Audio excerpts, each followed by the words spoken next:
안녕하세요. 책 읽어주는 에젤 강미경입니다. 인천 사랑의 교회 박용배 목사님은 복을 받고 싶으면 복된 소식, 복음을 전하라고 하십니다. 전도는 쉽고 되어지는 것이다. 소개합니다. 2001년 4월 27일 EBS 방송에서 도울 김용옥 교수가 논어 이야기를 특강하는 중 고 김수환 추기경이 찬조 출연하여 말하기를 기독교에만 구원이 있는 것이 아니고 불교를 믿든 다른 종교를 믿든 참되게 살고 양심적으로 살면 어느 종교를 통해서든 자비로우신 하나님은 다 구원해 주신다고 했다. 그러나 성경은 그렇게 말씀하지 않는다. 예수께서 이르시되 내가 곧 길이요 진리요 생명이니 나를 통하지 않고는 하나님 아버지께로 올 자가 없다. 요한복음 14장 6절. 다른 이를 통하여는 구원받을 수 없으니 예수 그리스도 외에 천하 사람 중에 구원받을 만한 다른 이름을 우리에게 주신 일이 없음이라. 사도행전 4장 12절. 김수환 추기경이 방송에서 그렇게 주장한 며칠 후 나는 김포공항에서 주일 저녁 비행기를 타고 김해공항으로 가게 되었는데 김수환 추기경이 그 비행기에 탑승해 계셨다. 나는 몇 칸 뒤에 앉아 있었다. 그분 옆자리가 비어있기에 나는 추기경께 다가가 명함을 건네고 잠시만 실례하겠다고 말씀드리고는 옆자리에 앉았다. 며칠 전 추기경님께서 방송을 통해 어떤 종교를 믿더라도 착하게 살면 다 구원받는다고 하셨는데요. 성경 말씀에는 오직 예수님을 구주로 믿어야만 구원받는다고 되어 있습니다. 추기경님, 정말 예수님을 믿고 구원받으신 건 맞나요? 심각하게 물었더니 그런 얘기를 하려거든 가시오 하며 눈을 감고 고개를 돌리셨다. 그래서 나는 더 이상 질문과 대화를 하지 못하고 내 자리로 돌아왔다. 고 김수환 추기경님은 청빈한 삶을 사신 훌륭한 분이다. 그러나 예수 그리스도 외에 다른 방법으로도 구원받는다는 교리는 절대 아니다. 테레사 수녀는 인도에서 한평생 빈민들을 돕고 섬겨 노벨 평화상까지 받았다. 테레사 수녀가 죽고 난 뒤 그의 일기전과 편지들이 공개되었다. 평소 가까이 지내던 추기경에게 수녀는 진지하게 물었다. 정말 천국이 있을까요? 구원이 있을까요? 나는 착한 일 많이 하면 구원받는 줄 알고 한평생을 남을 섬기는 착한 일에 전부 들였지만 구원받았다는 확신이 없고 천국이 어떤 때는 있는 것 같고 어떤 때는 없는 것 같아요.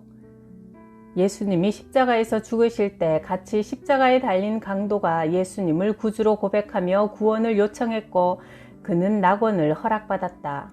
강도는 착한 일을 하고 공로를 쌓을 수 있는 시간이 없었음에도 믿음으로 구원받았다.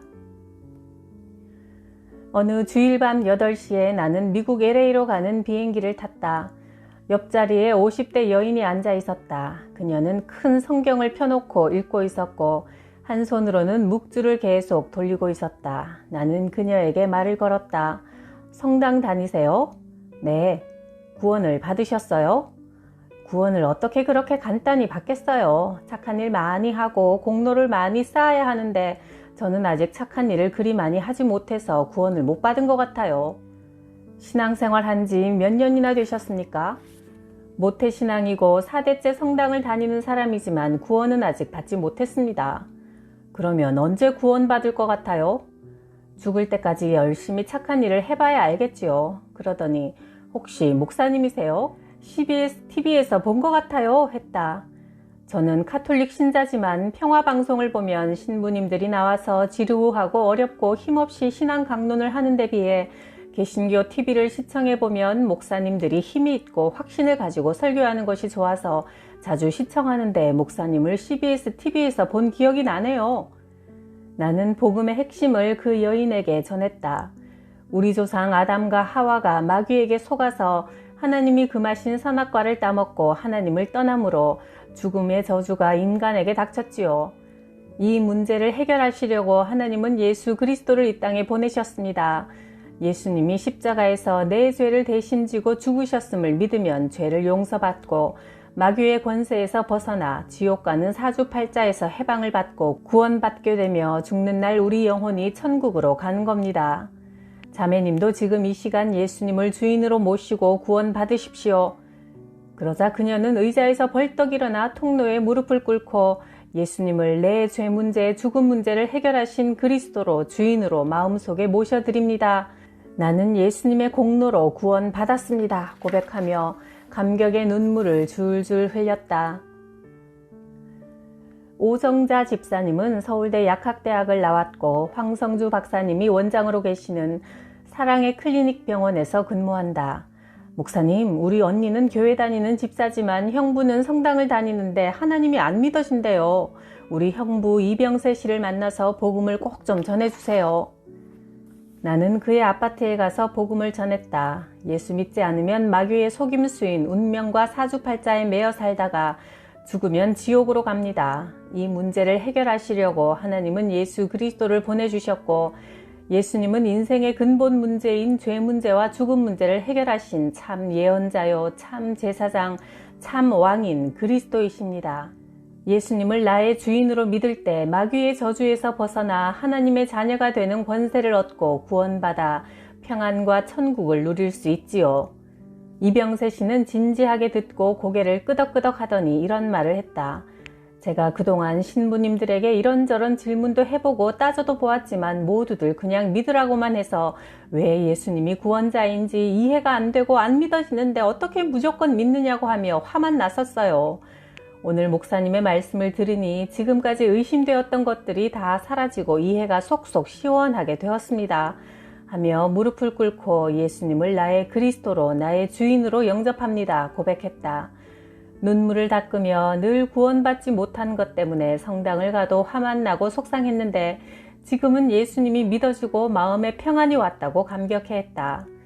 그 후 일주일에 한 번씩 그 집에 가서 성경 공부를 해주니 아멘 할렐루야 하며 달게 배웠고 세례를 받고 집사가 되었다. 당시 나는 70평 상가교회를 임대하여 사용하고 있었는데 이병세 집사님은 건축업자라 이렇게 말했다.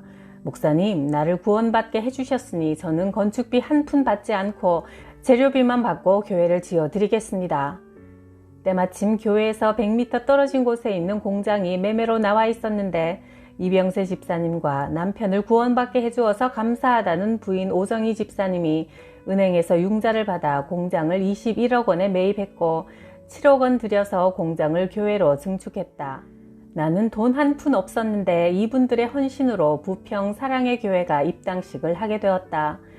10년 후에 48억 원에 다른 교회에 팔아서 인천 청라 사랑의 교회로 이사를 오게 되었다.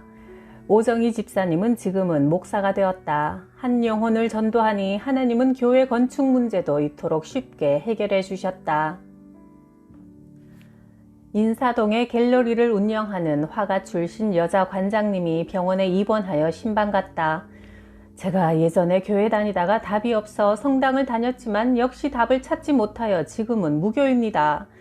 제가 매일 술을 너무 많이 마셔서 술병이 나서 잘 걷지를 못해요. 내가 물었다. 하루도 술을 마시지 않고는 안 된다는 것은 마음에 평안이 없고 행복하지 않다는 뜻이지요. 그랬더니 그가 내게 반문했다. 그럼 목사님은 행복하십니까?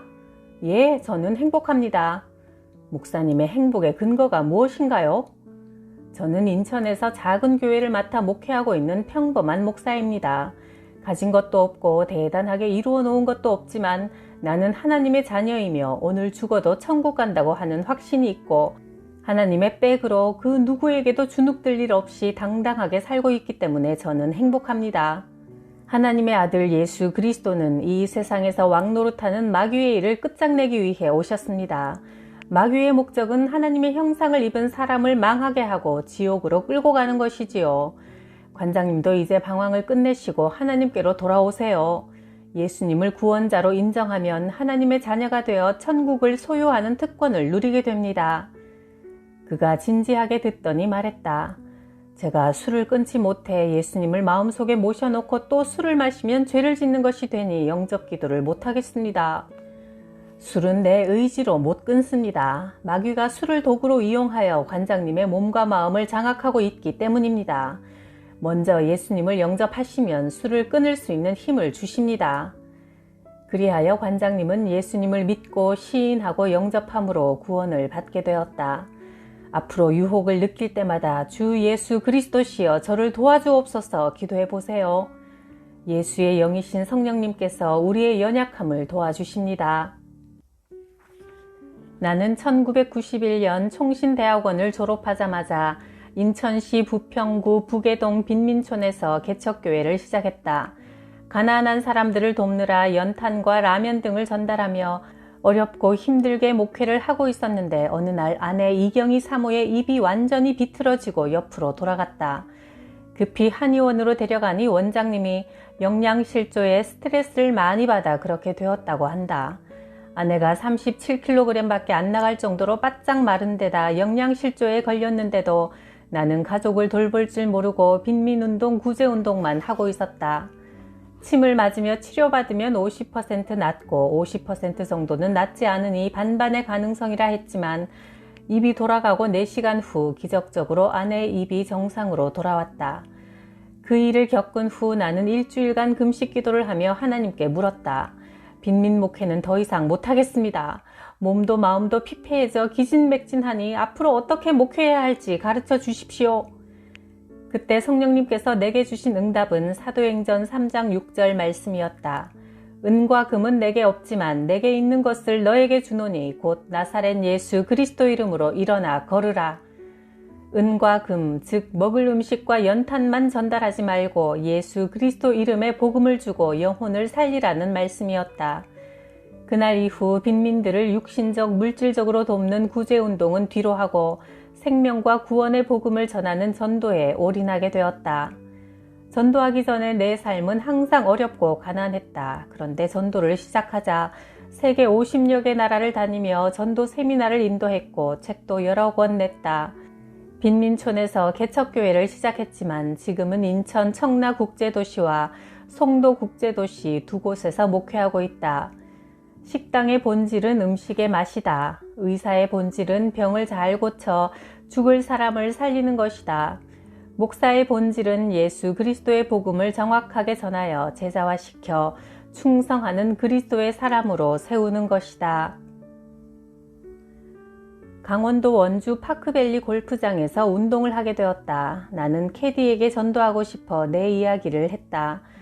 나는 어릴 때 부모님이 돌아가셔서 14살 때 중국집에서 배달부로 일했고 공사장에서 막노동도 했고 국화빵도 구워 팔았고 리어카를 끌고 고물 주우러 다니기도 했습니다.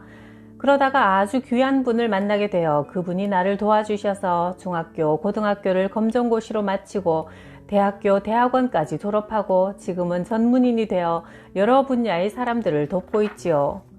캐디는 몹시 관심을 보이며 물었다. 그 도와주신 분이 누구예요? 하나님이십니다.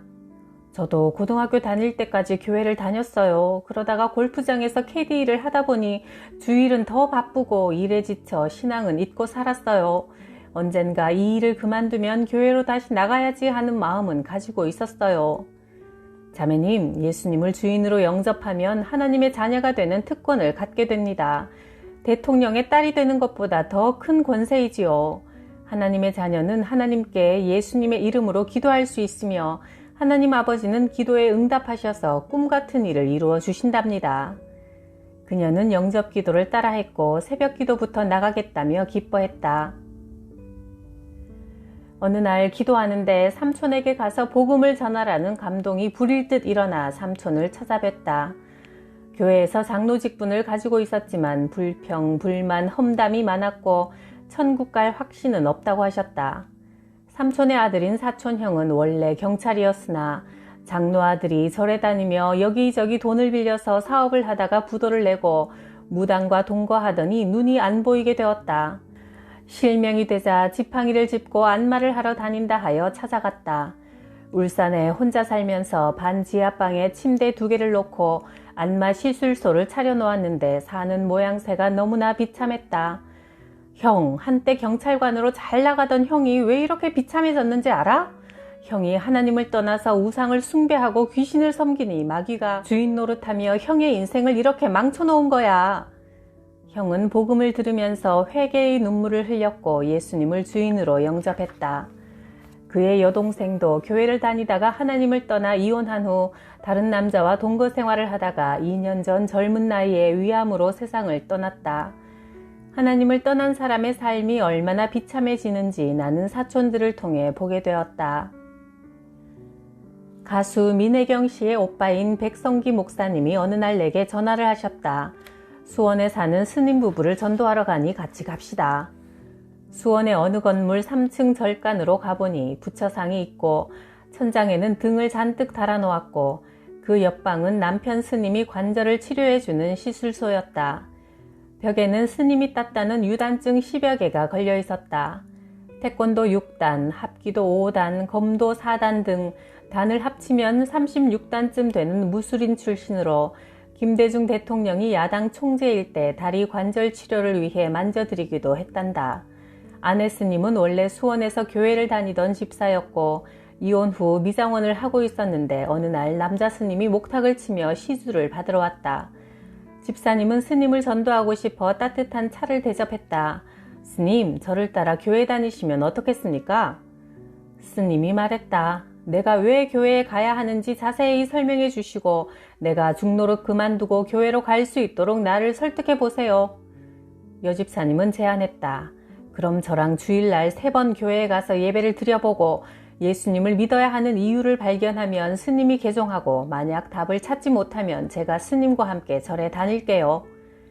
첫날 수원에 있는 대형 침례교회를 찾아갔다. 그날따라 학생들에게 장학금을 전달하는 행사를 진행하며 목사님의 설교 말씀이 왜 꼭 예수님을 믿어야 하는지, 왜 예수님이 생명이고 진리인지에 대한 말씀은 선포되지 않고 사회봉사와 구제에 관한 내용이 설교의 전부였다. 다음 주일에는 수원의 장로교회를 나갔는데 윤리와 도덕적인 설교를 들었지만 왜 예수님을 구원자로 꼭 믿어야 하는지 듣지 못했다. 그 다음 주에는 수원에서 제일 큰 성결교회에 나갔지만 예수님이 그리스도요 하나님의 아들이심을 듣지 못했다. 집사님은 교회를 포기하고 스님과 동거 생활을 시작했다. 미장원 일도 그만두고 머리를 깎고 목탁을 치면서 찾아오는 신도들에게 관상과 사주팔자를 봐주며 부적을 팔았다. 나는 스님 부부에게 2시간 동안 원색적인 복음을 전했다. 두 사람은 말씀을 들으며 연신 고개를 끄덕였다. 지금 예수님을 내 인생의 주인으로 내 영혼의 구원자로 믿고 영접하면 하나님의 자녀가 되어 구원받습니다 하자 두 분은 하나님의 자녀가 되고 싶습니다 하며 겸손히 무릎을 꿇고 예수님을 영접하는 기도를 또박또박 따라했다. 그 후 여자 스님은 언니가 여전도사로 있는 일산 어느 교회에 다니며 신학교에 들어갔다. 안산에 있는 어느 교회에서 집회를 인도하고 돌아오는 길에 도로변에 스님 한 분이 큰 보따리를 등에 짊어지고 택시를 잡으려고 손짓하는데 택시들이 그냥 지나쳐가는 모습이 보였다. 나는 스님을 전도하고 싶어 스님 타십시오. 제가 목적지까지 모셔다 드리겠습니다 했더니 그분은 지쳤는지 그럼 실례하겠습니다 하며 타셨다. 천안의 독립기념관 근처 사찰에 주지로 있습니다. 오늘 안산에 있는 동생 집에 잠시 다니러 왔습니다. 승려 생활에 만족하십니까? 물으니 스님은 이렇게 대답했다. 내 팔자가 중노릇해야 하는 팔자라고 주변 사람들이 다 그렇게 말하고 나 자신도 그렇게 느껴져서 하는 수 없이 가족과 헤어져서 이렇게 살고 있습니다. 자녀들이 고등학교를 졸업했어요. 새벽마다 목탁을 치면서 나는 무슨 죄로 이렇게 평생 혼자 목탁이나 치다가 죽어야 하는가 괴로워 밤이면 소주를 몇 병씩 마실 때가 많습니다. 사실 저는 교회 목사입니다 하고 내 소개를 하자 안 그래도 차에 타면서 인상을 딱 보는 순간 목사가 아닐까 하는 생각이 들었습니다. 그러면서 같은 종교인끼리니까 이해할 줄 믿습니다 하며 담배를 피워 물었다. 마음이 공허하고 인생이 우울해서 괴롭습니다 하여 내가 복음을 전한 뒤 말했다. 제가 방송 언론인들에게 10년 넘게 매주 성경 공부 모임을 인도하고 있는데 12월에 중앙일보사에서 송년 모임을 합니다. 스님도 오십시오. 그날 나는 사회를 보고 장경동 목사님이 설교하셨고 이명박 한나라당 대통령 후보가 축사를 했다. 스님이 승복을 입은 채 참석했다. 모임이 끝난 후 나는 스님을 모시고 인천 소래의 식당으로 가서 회를 먹었는데 스님은 소주 2병을 혼자 다 마셨다. 나는 스님 많이 드세요 하고 스님은 목사님 많이 드세요 하니 옆에 손님들이 전부 쳐다보며 웃었다. 그 후 스님은 승복을 입은 채 내가 인도하는 성경 공부 모임에 매주 나와서 계속 말씀을 듣더니 예수님을 구주로 영접하는 기도를 드렸다. 그리고 승려 생활을 미련 없이 그만두고 머리카락도 기르고 가족에게로 돌아가서 재회했고 자신의 기구한 팔자를 바꿔주신 하나님께 감사하여 신학교에 들어갔다. 인천 만수동 어느 빌라에 전도하러 가서 벨을 누르니 70대 할머니가 문을 열어주었다. 우리 집에는 환자가 3사람이나 있어요 하여 들어가 보니 할아버지가 식사를 하고 있는데 중풍이 와서 반신불수가 된 상태로 숟가락 절반은 흘리고 있었다. 35세 된 작은 아들은 길거리 쪽으로 난 창문을 열고 지나가는 사람들에게 소리를 지르며 히득히득 웃으며 손짓을 해댔고 방에는 37세 된 아들이 자폐증으로 누워 있었다. 거실 한쪽 구석에 신주단지가 있고 그릇에 물을 떠놓았으며 음식을 차려놓은 우상의 제단이 보였다. 나는 할머니에게 물었다. 언제부터 저렇게 차려놓고 복을 비셨나요? 내가 예전에 시집 왔을 때 시어머니가 저렇게 했는데 대물림이 되어 45년째 섬기고 있지요. 할머니, 원래 인간은 하나님을 섬기도록 창조되었는데 하나님 아닌 우상 귀신을 섬기면 3, 4대까지 후손에게 저주가 임한다고 성경은 말씀합니다. 저런 우상 단지들을 치우고 교회 나와서 하나님께 예배 드리시면 구원과 평안의 복을 받습니다. 종교를 바꾸면 집안이 망한다는데 겁이 나서 못하겠소. 아니 할머니 아직도 더 망할 게 있으세요? 이보다 더 망할 것은 없습니다 하자 맞아요 더 이상 망할 것이 없어요 하며 예수님을 주인으로 모셔드리는 영접 기도를 또박또박 따라했다. 나는 방문마다 붙어있는 부적을 떼어내고 신주단지를 차에 싣고 왔다. 한 가정에 대대로 역사하던 어두운 우상 문화를 걷어내신 하나님께 감사드렸다. 예수님께서 우리의 모든 저주를 대신 지고 죽으심으로 우리에게 주신 자유와 행복을 누리고 전하며 살아갑시다. 구독, 좋아요, 댓글에 사랑 덕분에 아주 행복합니다. 감사해요.